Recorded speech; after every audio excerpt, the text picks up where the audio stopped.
Powered by Riverside FM. Welcome to another edition of Unconventional Playbook. Listen, man, the NFL season is starting to ramp up. You got all the preseason games. I don't know how many preseason games you watched last night, but the most important preseason game is coming up today for our Minnesota Vikings nation. And I've got 5 things, man, that I'm just looking forward to watching today. People have been asking me, man, what are you looking for in the first preseason game from the Minnesota Vikings?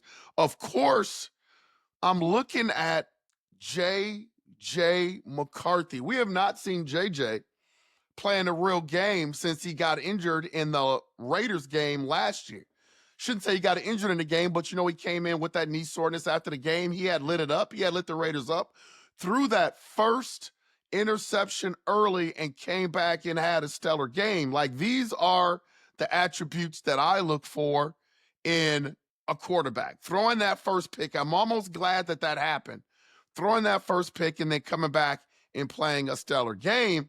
Man, we've got quarterback battles. We've got some roster surprises. We've got, names out there for the Minnesota Vikings that really haven't etched their name on this team yet that we get an opportunity to see. See, this is why I love preseason football, because we're about to see some dudes out there playing desperate to make this team. But let's first talk about J.J. McCarthy, first game action since the injury.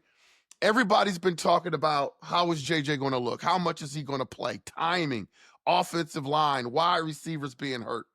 Listen, man, I look at this situation as, I think a lot of people have some really good points when it comes to the chemistry and wanting to build chemistry with your wide receivers. And when you don't have guys like Justin Jefferson there, TJ Hockenson was out for a little bit, how much they're going to use Jordan Addison knowing that he's going to be out for 3 games, that remains to be seen. But here's a name that I'm telling you to watch today that's going to be in sync with J.J. McCarthy. Lucky Jackson has been making some noise. And I'm telling you right now, this dude, he's been with the franchise for a couple of years now.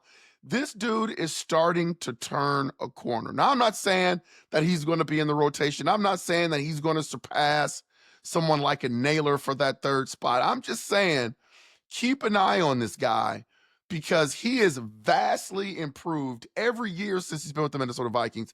And he is a guy that I think in these type of situations, he's going to get a lot of run today.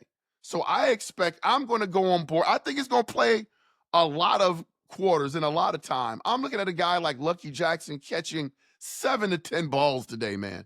7 to 10 balls. I think he's going to start early, and I think he's going to play all 4 quarters. So I'm looking at him to do a lot of producing today to try to etch out a role on this team. Man, look for Lucky Jackson. I want to see how comfortable J.J. McCarthy is in the pocket, getting in and out of the pocket, playing these games. Can he get his guys lined up? Can he get out of the huddle? Does he have command of the offense? These are the things that I want to see. Like, everyone gets so enamored with the throwing stuff, and the throwing stuff is going to be there. There's no question. If you've watched any sort of Minnesota Viking practices, if you were out there at the night practice, if you've been at training camp seeing a lot of the scrimmages, man, I just know the arm stuff is going to be there, even though you got guys with bad takes talking about he doesn't have a great arm. I think the arm stuff is going to be there no matter what. Can he take command of this offense? And I think he's going to be able to do that. The one thing that has not been really prominent in training camp is the ability to be able to run. Like, these guys aren't really hitting. So to have that balance between the run and pass is only going to help J.J. McCarthy. Like, his confidence right now is something that I don't worry about. This guy does a lot of Zen. He does a lot of meditation. I don't think this is going to be any sort of situation this year where J.J. McCarthy gets overwhelmed. His bad days, he's going to go back home, think about them, work with the coaches, and be able to come back from that. You saw his practice, about 4 or 5 days ago where he didn't practice well, and he came back the next day and did work. And that's just going to be J.J. McCarthy until he gets a few games under his belt. All the focus, UP Nation, is on that first team quarterback, offensive line, running backs. Everything is focused on that. The one thing that I want to see is this backup quarterback role. Like, who's going to be the number 2 for the Minnesota Vikings this year? Sam Howell? It's going to be Brett Rypien? It's going to be Max Brosmer? Like, we don't know. And honestly, I don't think that the QB2 is on this team. I feel like right now, the Minnesota Vikings have possibly seen enough of Sam Howell. Like, it just doesn't look good. In practice, it doesn't look good. Training camp, it doesn't look good. Night scrimmages doesn't look good. So I think right now, and we'll never know this because we'll never get this information, but they're probably putting feelers out right now of somebody that maybe won't make a team. See, I look at the Cleveland Browns. The Cleveland Browns got four quarterbacks there. And I think Joe Flacco is going to be there. And I think Shedeur Sanders is going to be there. Looking at Shedeur playing last night, I thought he was absolutely fantastic for the Cleveland Browns. So I think those two guys are going to be there. Kenny Pickett is the guy that I think is on the outside looking in. I don't see them cutting Dylan Gabriel unless he is absolutely garbage. Because you don't invest in the 5th round draft pick in a quarterback like that and then cut him. So I think Kenny Pickett is going to be out. Kenny Pickett is someone that the Minnesota Vikings should take a look at for that number 2 quarterback spot. He was on the Eagles last year, won a Super Bowl with the Eagles last year. So I think that would be a viable option. I think for all intents and purposes, KOC likes Kenny Pickett. I think people look at him as a value. I just don't think he's a starting quarterback in this league. After J.J. McCarthy, I just want to see who can move the offense, man. Can Brett Rypien move the offense? Can Max move the offense? Sam move the offense? That's what I want to see. I don't want to see a lot of 1, 2, 3 and outs. And I know that these guys are going to be in there playing with the 2nd, the 3s, and the 4s. But they still got to find a way to produce. They still have to find a way to produce. That's the second thing I'm looking forward to, man. I just got these things today that I just want to see. By the way, please hit that like and subscribe button. Hit that like button right now so it helps Unconventional Playbook stay in the algorithm and keeps me pumping out the content that I want to pump out to you. Third thing I want to see, man, is the running back competition. We have not heard a lot about the running backs, and that is normal in training camp. Again, these guys aren't hitting a lot. The biggest story that came out of training camp was Aaron Jones getting thumped by Tyler Petty, and then, a fight ensued. J.J. McCarthy was right in the middle of that. Biggest thing I heard about the running backs is because the running backs, they're getting work. Don't get me wrong, but they're not getting downhill tackle work. And this is why these, preseason games are still important. How much we'll see the running backs, I don't know, but I think we'll see a lot of Ty Chandler. I think Ty Chandler is the 3rd running back in this group, and he's on the outside looking in. I don't see Ty Chandler making this team. So I think these preseason games are going to be games where he has to come in and he has to make a statement, UP Nation. He has to come in and he's got to make a statement if he wants to be on this team. I've never heard any of the Minnesota Vikings coaches talk about his explosiveness, his ability to see holes, his ability to get through holes and run. He's a dynamic player. We have seen flashes of Ty Chandler, especially in the preseason where he gets the most run. He has looked well. But the one thing that Ty Chandler can't do, man, is he just can't pass block. And in KOC's offense, man, you have to have the ability to be able to go out there and pass block.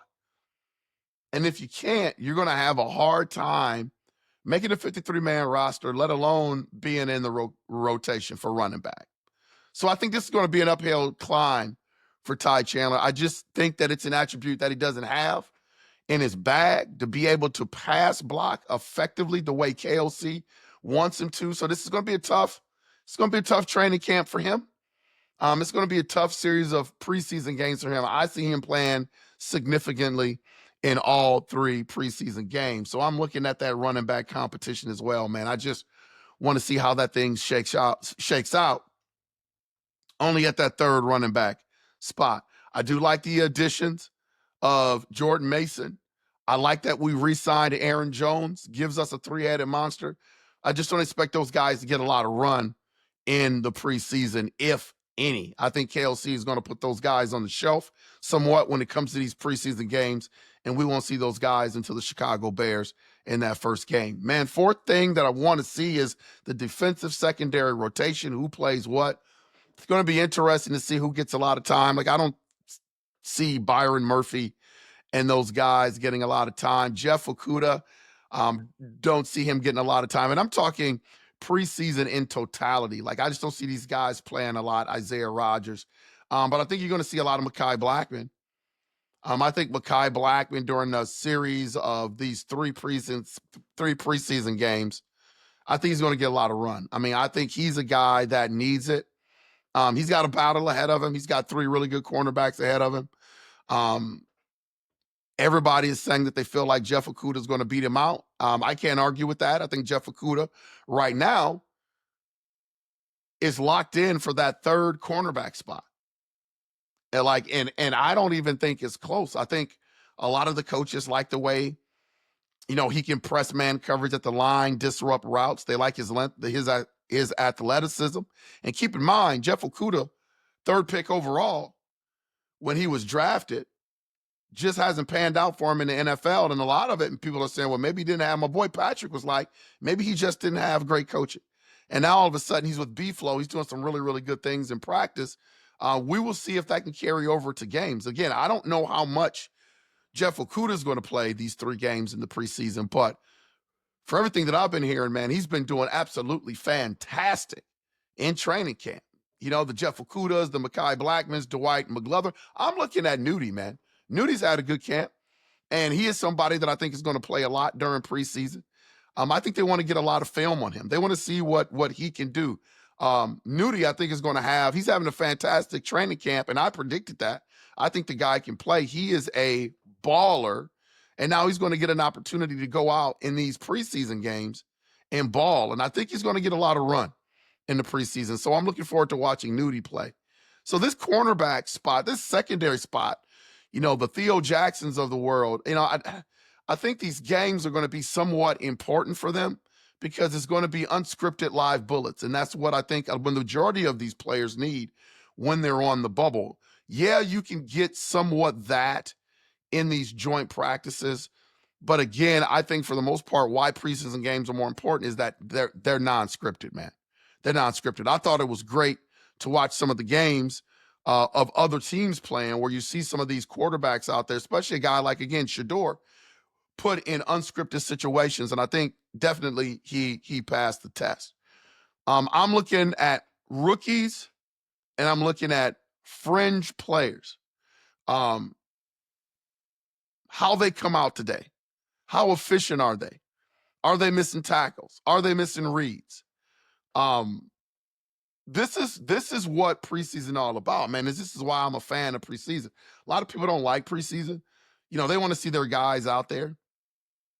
But again, I just want to see the depth of this Minnesota Vikings team. The depth is going to show today. And again, man, I can't wait to watch. UP Nation, put it in the comments, man. Who are you looking forward to watching today for the Minnesota Vikings? Who do you have your eye on? What position battle interests you the most? Me is that backup quarterback spot, man. If I had to pick something that I'm watching, I want to see the backup quarterback spot. I've heard a lot about Max Brosmer lighting it up. I hope he gets an opportunity to get a lot of run today. A lot of run, just so I can see this guy in a professional setting. I remember him with the Gophers. I just want to be able to see this guy in a professional setting because I'm not buying all the smoke yet. I just need to see it. I'm not saying that he's not a good player. I just want to see it with live bullets going, man. So those are the 5 things that I'm looking for in the Minnesota Vikings preseason game versus the Houston Texans. Again, what are you looking for? What battles are you looking for? UP Nation, Skull Nation, Purple Gang. These are the things that I'm looking for, man. Can't wait to see it. And as always, this is Unconventional Playbook. We will definitely make sure to see you when we see you. Please hit that like and subscribe button. Skol!